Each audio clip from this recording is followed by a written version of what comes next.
மேஷ ராசி நேயர்கள் அனைவருக்கும் வணக்கம். உங்கள் வாழ்க்கையை மாற்ற போகிற சில முக்கியமான ரகசியங்களை பற்றி இந்த வீடியோ பதிவில் முழுசாக சொல்லியிருக்கேங்க. அதனால் இந்த வீடியோவை ஸ்கிப் பண்ணாமல் பாருங்கள். சிவபெருமானுடைய நாமத்தை சொல்லி வீடியோ பதிவை தொடங்குறேங்க. ஓம் நமச்சிவாய. உங்களால் முடிஞ்சதுன்னா கமெண்ட் பாக்ஸில் ஒரே ஒரு முறை கமெண்ட் பண்ணுங்கள். இன்னும் நம்ம சேனலை சப்ஸ்கிரைப் பண்ணலன்னா மறக்காமல் சப்ஸ்கிரைப் பண்ணிக்கோங்க. வாங்க வீடியோக்குள்ளே போகலாம். மேஷ ராசி நேயர்களே, உங்களை பொறுத்த வரைக்கும் இப்போ கிரக நிலைகள் எப்படி இருக்குன்னு பார்க்கலாங்க. தன வாக்கு குடும்பஸ்தானத்தில் செவ்வாய் பகவான் இருக்காருங்க. தைரிய வீரிய ஸ்தானத்தில் சூரிய பகவான் மற்றும் புதன் பகவான் இவங்க ரெண்டு பேரும் கூட்டணியில் இருக்காங்க. சுகஸ்தானத்தில் குரு பகவான், பஞ்சமஸ்தானத்தில் சுக்கிர பகவான் கேது பகவான் கூட்டணியில் இருக்காங்க. லாபஸ்தானத்தில் ராகு பகவானும், அயன சயன போகஸ்தானத்தில் சனி பகவான் இருக்காருங்க. இப்படி கிரக நிலைகள் இருக்குதுங்க. அன்பான மேஷ ராசி நேயர்களே, இனி வரக்கூடிய நாட்கள்ல உங்களுடைய வாழ்க்கையில மிகப்பெரிய திருப்புமுனை நடக்கிறதுக்கு காத்திருக்கு. பல நாட்களாக மனசுல வச்சிருந்த ஒரு ஆசை உங்களுக்கு நிறைவேற போகுது, அல்லது எதிர்பாராத சம்பவம் உங்களுடைய வாழ்க்கையின் திசையவே மாற்ற போகுது. இனி வரக்கூடிய நாட்கள்ல நீங்க எடுக்கக்கூடிய ஒரு சின்ன முடிவு கூட உங்களுக்கு மிகப்பெரிய பலனை கொடுக்க போகுது. அதே நேரத்தில் நீங்க ஏதாவது ஒரு சின்ன விஷயத்துல அலட்சியமோ அல்லது கவனக்குறைவோ இருந்துட்டீங்கன்னா அப்படின்னா தேவையற்ற பிரச்சனைகளையும் உருவாக்கலாம். அதனால எந்தெந்த விஷயத்துல எல்லாம் நீங்க கவனமா இருக்கணும், எதுவெல்லாம் உங்களுக்கு சாதகமா இருக்க போகுது அப்படிங்கிறத பத்தி தான் இந்த வீடியோ பதிவுல பார்க்க போறோம். மேஷராசி அஸ்வினி நட்சத்திரம், பரணி நட்சத்திரம், கார்த்திகை நட்சத்திரம் 1ஆம் பாதம்ல இருக்கவங்களுக்கு உங்களுக்கான கிரக நிலைகள் எப்படி இருக்கு அப்படின்னு பார்த்தீங்கன்னா, குடும்பஸ்தானத்துல செவ்வாயும், சகோதர ஸ்தானத்தில் புதனும் சூரியனும், சுகஸ்தானத்தில் குருவும், புத்திரஸ்தானத்தில் சுக்கிரனும் கேதுவும், லாபஸ்தானத்தில் ராகுவும் இப்படிலாம் இருக்காங்க. இதன் காரணமாக பார்த்தீங்கன்னா சில நேரங்களில் உங்கள் மேலே உங்களுக்கே நம்பிக்கை குறைய மாதிரி இருக்குங்க.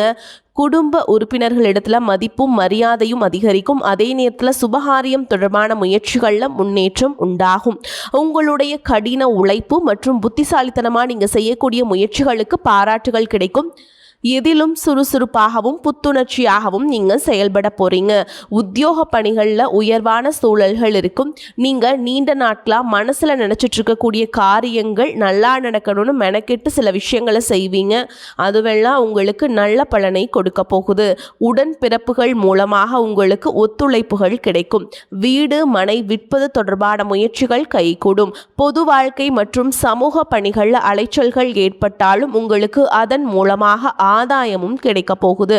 நீங்க எந்த இடத்துல கவனமா இருக்கணும் அப்படின்னு பார்த்தீங்கன்னா, மீன ராசியில் சனி பகவான் வக்ரம் அடைகிறாரு. உங்கள் ராசிக்கு 10, 11ஆம் இடங்களுக்கு அதிபதியான சனி பகவான் தொழில் ஸ்தானம் மற்றும் லாபஸ்தானத்திற்கு அதிபதியாக இருக்காரு. அவர் வக்ரம் அடைவது உங்களுக்கு நல்லதல்ல. அதே சமயத்தில் குருவின் பார்வை சனி மீது பதிகிறதுனால அதன் கடுமையும் குறையும். எனவே தொழில் இருந்த குறுக்கீடுகள் உங்களுக்கு படிப்படியாக குறையும். சனியின் பார்வை 2, 6, 9 இடங்களில் பதியுதுங்க. வக்ரம் பெற்ற சனியின் பார்வை அப்படிங்கிறதுனால குடும்பத்தில் சில குழப்பங்கள் ஏற்பட்டு அகலும்.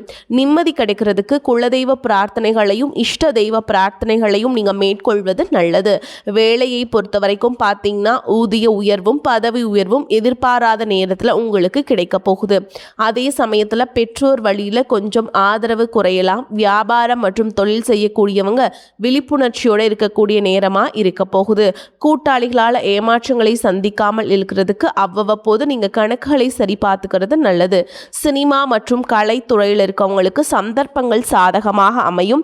புதிய வாய்ப்புகள் கிடைக்கும். அத்தியாவசிய தேவைகளை எல்லாம் பூர்த்தி செஞ்சுக்குவீங்க. உடல் நலத்தில் சின்ன சின்ன தொல்லைகள் இருந்தாலும் ஆரோக்கியத்தை மீட்டெடுத்து வருவீங்க.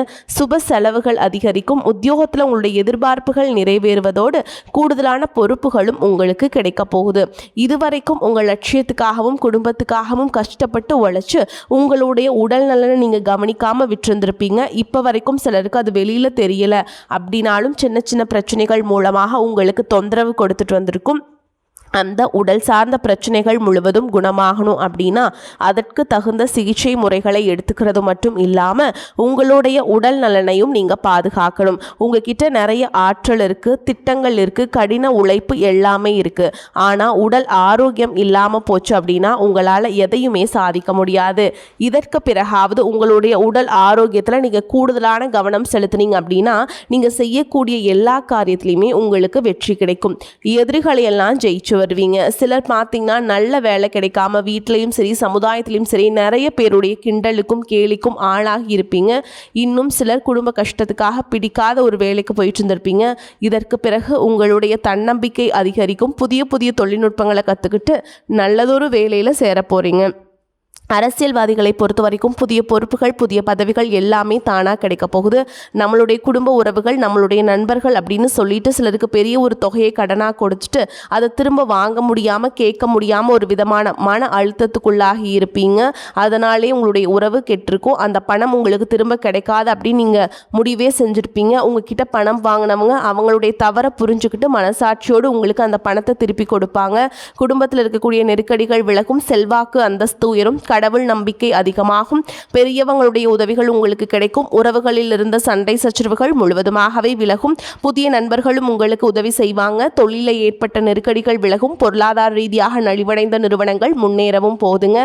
மேலும் மேலும் எதிர்பார்த்த லாபமானது உங்களுக்கு வியாபாரத்தில் கிடைக்க போகுது. புதிதாக தொழில் தொடங்கணும் அப்படின்னு நினைக்கிறவங்க இந்த காலகட்டத்தில் நீங்கள் தொழில் தொடங்கலாம். இதுவரைக்கும் உங்கள் குடும்ப உறவுகளுக்கு நீங்கள் பெருசாக முக்கியத்துவம் கொடுத்துட்டு இருக்க மாட்டீங்க. எத்தனையோ கஷ்டமான சூழல்கள் உங்களோட எல்லாவற்றையும் சகித்து கொண்டிருந்த குடும்ப உறவு இந்த சகிப்புத்தன்மை இழந்து கடமைக்கு ஏதோ ஒரு வாழ்க்கையை வாழ்ந்துட்டு இருக்க மாதிரியான சூழல்ல இருந்திருப்பாங்க. என்னதான் நீங்க குடும்ப உறவுகளை பத்திரமா பார்த்துக்கிறேன் எல்லாத்தையும் பூர்த்தி செஞ்சு கொடுக்குறேன் அப்படின்னு சொன்னாலும் குடும்ப உறவுகள் கிட்ட நீங்க மனம் விட்டு பேசணும். நீங்க 20 வயசுல இருந்தாலும் சரி 70 வயசுல இருந்தாலும் சரி குடும்பத்தில் இருக்கவங்களுடைய மனநிலை நீங்க எல்லா கட்டத்திலையுமே புரிஞ்சுக்கணும். அவங்களுடைய வார்த்தைகளுக்கு மதிப்பு கொடுத்து சில விஷயங்களை திருத்திக்கிட்டும் சில விஷயங்களை மாத்திக்கிட்டும் நீங்க இருந்தீங்க அப்படின்னா உறவுகள் உங்களை தலையில தூக்கி வச்சு கொண்டாடுவாங்க. உங்களை பொறுத்த வரைக்கும் குடும்பத்தில் நிம்மதி முழுசாக கிடைக்கணும் அப்படின்னா சில இடங்களில் விட்டு கொடுத்து போகிறதான் நல்லது அப்படிங்கிறத ஞாபகம் வச்சுக்கோங்க. இவையெல்லாம் சரியாக செய்யாத காரணத்தினால தான் நிறைய பேருடைய குடும்பத்தில் கணவன் மனைவியாக இருப்பாங்க. வெளியே போவாங்க வருவாங்க. ஆனால் உண்மையான அந்யோன்யம் இருக்காது. சரியாக பேசிக்க கூட மாட்டாங்க. சமுதாயத்துக்காக போலியான ஒரு வாழ்க்கையை வாழ்ந்துட்டு இருக்க மாதிரி இருக்கும். இதற்கு பிறகு உங்கள் வாழ்க்கையில் இதுவெல்லாம் நடக்கக்கூடாது அப்படின்னா மனம் விட்டு பேசி உங்கள் கூட அதிகமான நேரத்தை செலவிடணும். உங்கள் மேலே அவங்களுக்கு நம்பிக்கை வர மாதிரி நடந்துக்கணும். பண வசதி வாய்ப்புகள் எல்லாருக்கும் தேவை அப்படின்னாலும் அதை வச்சு நிம்மதியான அழகான ஒரு வாழ்க்கையை வாழ முடியாது. கோடீஸ்வரனாக இருக்கவங்க கூட கஷ்டப்படுறதையும் ஏழைகளாக இருக்கவங்க கூட சந்தோஷமாக இருக்கிறதையும் நம்மளால் பார்க்க முடியுது. சின்ன சின்ன விஷயங்களை கூட சரியாக பேசி முடிக்காத காரணத்தினால தான் பெரிய பெரிய பிரிதல்கள் எல்லாமே வருதுங்க.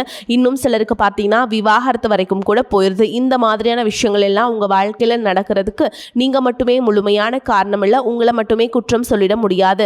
சில கிரகங்களுடைய பார்வை தசா புத்தியினுடைய பலன்கள் காரணமாகவும் இதுவெல்லாம் நடக்கும். சில ஜோதிட சூட்சமங்களை எல்லாம் நீங்க புரிஞ்சுக்கிட்டு சரியான விஷயங்களை மட்டும் செஞ்சீங்க அப்படின்னா உங்களுடைய வாழ்க்கையிலும் நல்லது நடக்கும். நீங்க விவாகரத்து வாங்கியிருந்தா கூட 2 பேருடைய உள்ளத்திலும் தூய்மையான புரிதல் வர வரைக்கும் உண்மையா நடந்துக்கங்க. உங்க வாழ்க்கையில நடந்த சம்பவங்கள் எந்த மாதிரி சிச்சுவேஷன்ல நடந்துச்சு அப்படின்னு மற்றவங்க சூழல்ல இருந்து உணர்வு பூர்வமா நினைச்சு பாருங்க. நிச்சயமா உங்க மனசுக்குள்ள மிகப்பெரிய மாற்றம் வரும்.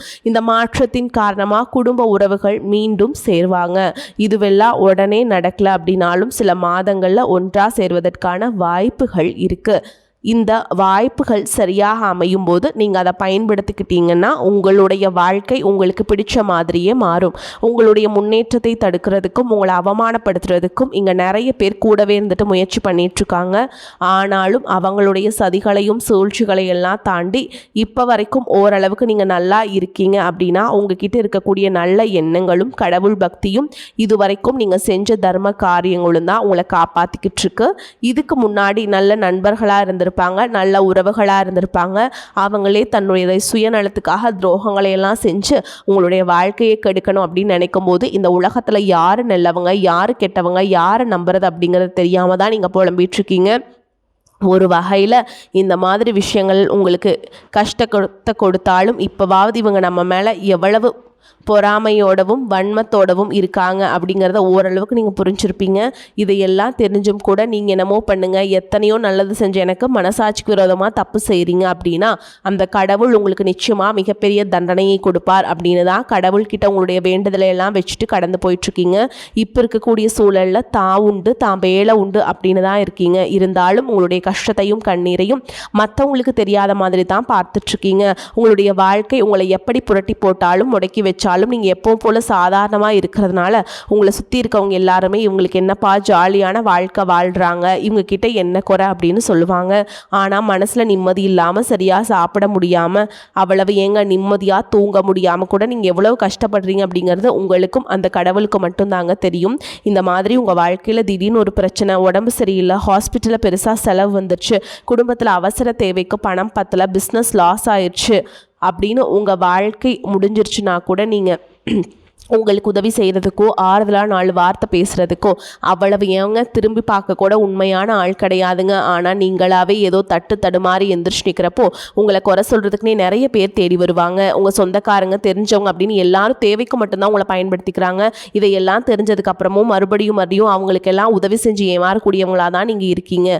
இந்த வாழ்க்கையில் எப்படியாவது முன்னேறணும் அப்படிங்கிறதுக்காக தினம் தினம் கஷ்டப்பட்டு உழைக்கிறீங்க. இது நாள் வரைக்கும் என்னுடைய மனசாட்சிக்கு தெரிஞ்சு நான் யாருக்கும் எந்த கெடுதலையோ கஷ்டத்தையோ துன்பத்தையோ கொடுத்ததில்லை, எனக்கு மட்டும் ஏன் இந்த மாதிரி இந்த வாழ்க்கையில் இப்படி நடக்குது அப்படின்னு ஆதங்கப்படுறது உண்மைதாங்க. என்ன இருந்தாலும் உங்களுக்கு இவ்வளவு கஷ்டங்கள் ஆகாது.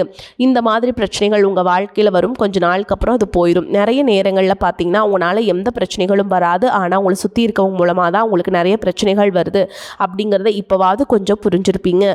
இவ்வளவு நடந்ததுக்கப்புறம் இனி என் வாழ்க்கை மாறுமா அப்படின்னு நீங்கள் கேட்குற கேள்விகளுக்கெல்லாம் பதிலாதாங்க இனி வரக்கூடிய கிரக நிலைகள் மற்றும் அந்த இயக்கத்தின் காரணமாக உங்களுக்கு நல்ல பலன்கள் எல்லாமே கிடைக்க போகுதுங்க. இது நாள் வரைக்கும் நடந்த கெட்ட விஷயத்தை எல்லாமே விட்டுருங்க. இனி வரக்கூடிய நாட்களில் உங்களுக்கு எந்த மாதிரி நன்மைகள் கிடைக்க போகுது அப்படிங்கிறத பற்றி தான் இந்த வீடியோ பதிவில் பார்க்க போகிறோம். முதலாவதாக மீனராசியில் இருக்கக்கூடிய சனி பகவான் உங்களுக்கு ஆரம்பத்தில் சில தடைகளை கொடுத்திருந்தாலும் இந்த வருடத்தின் இறுதிக்குள்ள உங்களுக்கு நல்ல பலன்களை எல்லாம் கொடுக்க போகிறார், தடைகளை எல்லாம் விளக்க போகிறார். இதன் மூலமாக பொருளாதார ரீதியாக உங்களுக்கு நல்ல முன்னேற்றம் அப்படிங்கிறது விரைவிலேயே ஏற்பட போகுதுங்க. அடுத்ததாக பார்த்தீங்கன்னா சுக்கிர பெயர்ச்சி, புதிதாக வீடு வாகனங்கள் எல்லாமே வாங்குவீங்க. ஆரம்பத்தில் பொருளாதாரத்தில் ஏற்ற இறக்கங்கள் இருந்தாலும் இந்த வருடம் முடியும் பொழுது குறிப்பிட்ட அளவுக்கு நீங்கள் சொத்து சேர்த்து வச்சிருப்பீங்க.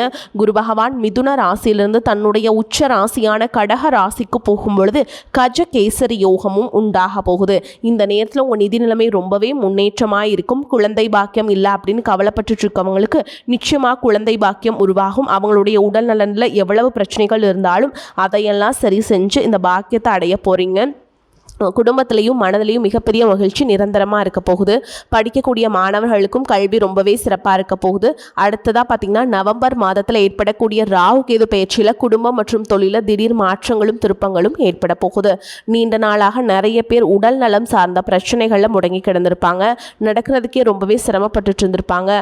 அந்த பிரச்சனை எல்லாமே முழுவதுமாக நிவர்த்தியாக போகுது. கடந்த காலகட்டங்களில் உங்களுக்கு நல்லதொரு வேலை கிடைச்சிருக்காதுங்க. குடும்ப கஷ்டத்திற்காக குறைவான சம்பளத்தில் பிடிக்காத வேலையை செஞ்சு இருந்திருப்பீங்க. உங்களை பொறுத்த வரைக்கும் பிஇ படிச்சிருப்பீங்க, டிகிரி படிச்சிருப்பீங்க. சில பேர் தன்னுடைய கல்வி தகுதிக்கு சரியான வேலை கிடைக்கல அப்படின்னு ரொம்பவே ஆதங்கப்பட்டு இருந்திருப்பீங்க. வரக்கூடிய நாட்களில் நீங்கள் சரியான முயற்சிகளை எடுத்தீங்க அப்படின்னா அரசாங்க வேலைக்கு நீங்கள் முயற்சி பண்ணாலும் உங்களுக்கு அரசாங்க வேலை கிடைக்குங்க. பேங்க் வேலையோ ஐடி கம்பெனியோ அல்லது தனியார் நிறுவனங்களோ உங்களுக்கு மனசுக்கு பிடிச்ச மாதிரியான நல்ல வருமானத்தோடு வேலை கிடைக்கக்கூடிய சூழலும் இருக்கு. மேலும் கணவன் மனைவிக்கிடையே பார்த்தீங்கன்னா நல்ல அந்யோன்யம் இருக்க போகுது. இதுவரைக்கும் இருந்த மன கஷ்டங்கள் எல்லாம் நீங்கி ஒற்றுமையோடு இருக்க போறீங்க. சொத்து மற்றும் பல பிரச்சனைகள் காரணமாக நீதிமன்றத்தில் ஏதாவது வழக்குகள் இருக்குது அப்படின்னா கூட அதுவெல்லாம் உங்களுக்கு சாதகமாக மாறும். அதிலும் சொத்து விஷயத்தில் சனி பகவானுடைய பார்வை உங்களுக்கு நேரடியாக இருக்கிறதுனால சில தடைகளை கடந்து வரும்பொழுது உங்களுக்கு அந்த சொத்தானது நிச்சயமாக கிடைக்கும். இது வரைக்கும் நீங்கள் வேலை செஞ்சுட்டு இருக்கக்கூடிய இடத்துல சரியான ஒத்துழைப்பு இருந்திருக்காது, முழு ஈடுபாட்டோடு வேலை செய்ய முடியாத அளவுக்கு சில பிரச்சனைகள் எல்லாமே இருந்திருக்கும். இனி வரக்கூடிய காலங்களில் உடன் வேலை செய்கிறவங்க மூலமாக உங்களுக்கு நல்ல ஆதரவு கிடைக்கும். சந்தோஷமாக அந்த வேலையை செய்வீங்க. வேலையில் உங்களுக்கு பண பலன்கள் ஏதாவது வராமல் இருந்துச்சுன்னா அந்த பண பலன்கள் எல்லாமே உங்களுக்கு வெகு சீக்கிரத்தில் கிடைக்கும். அரசு வேலையில் இருக்கக்கூடியவங்க சட்டத்திற்கு புறம்பாக எந்த ஒரு காரியத்திலையுமே ஈடுபடாமல் நேர்மையாக நடந்து கொள்வது நல்லதுங்க. பொது வாழ்க்கையில் இருக்கவங்களுக்கு நீங்கள் எதிர்பார்த்ததை விட மிகப்பெரிய நிலையை அடைய போறீங்க. தொழில தடைகள் ஏதாவது இருந்துச்சுன்னா அந்த தடைகள் எல்லாம் விலகிறது மட்டும் இல்லாமல் புதிய கிளைகளையும் தொடங்குவீங்க. உங்களுடைய உற்பத்தி அதிகரிக்கும், தொழிலை விரிவு செய்வீங்க. வரக்கூடிய நாட்களில் உங்கள் விற்பனை அதிகமாகும். ஏற்றுமதி இறக்குமதி தொழிலெல்லாம் உங்களுக்கு நல்ல லாபம் கிடைக்கும். நீங்கள் செய்யக்கூடியது சின்ன தொழிலோ பெரிய தொழிலோ அதுவெல்லாம் உங்களுக்கு நல்ல வளர்ச்சியை கொடுக்கும் அப்படிங்கிறத நீங்கள் ஞாபகம் வச்சுக்கோங்க. இனி வரக்கூடிய காலங்களில் எல்லாமே உங்களுடைய கனவுகளை நிஜமாக்கக்கூடிய நாட்களாக இருக்க போகுது. குடும்பத்தில் முன்னேற்றமும் பொருளாதாரமும் கிடைக்கும் பொழுது உங்களுடைய சுய ஒழுக்கத்தில் நீங்கள் ரொம்பவே கவனமாக இருக்கணும். பேசக்கூடிய வார்த்தைகள், பழகக்கூடிய நபர்கள் எல்லார்கிட்டையுமே எந்த ஒரு இடத்துலையுமே தான் அப்படிங்கிற ஒரு கர்வத்தை மட்டும் நீங்கள் வச்சுக்கக்கூடாது.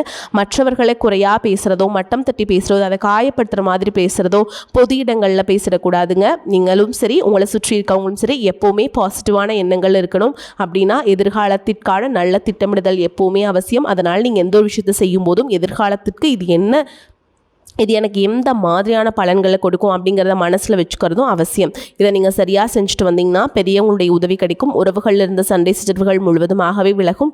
புதிய நண்பர்களும் உங்களுக்கு உதவி செய்வாங்க. தொழிலில் ஏற்பட்ட நெருக்கடிகள் விலகும். பொருளாதார ரீதியாக நலிவடைந்த நிறுவனங்கள் மீண்டும் முன்னேற போகுதுங்க. அதனால் வரக்கூடிய வாய்ப்புகளை தவற விடாமல் கெட்டியாக பிடிச்சிட்டிங்கன்னா வாழ்க்கையில் முன்னேறி போயிட்டே இருக்கலாங்க. வாழ்த்துக்கள். வாழ்க வளமோடு நலமோடு. நன்றி, வணக்கம்.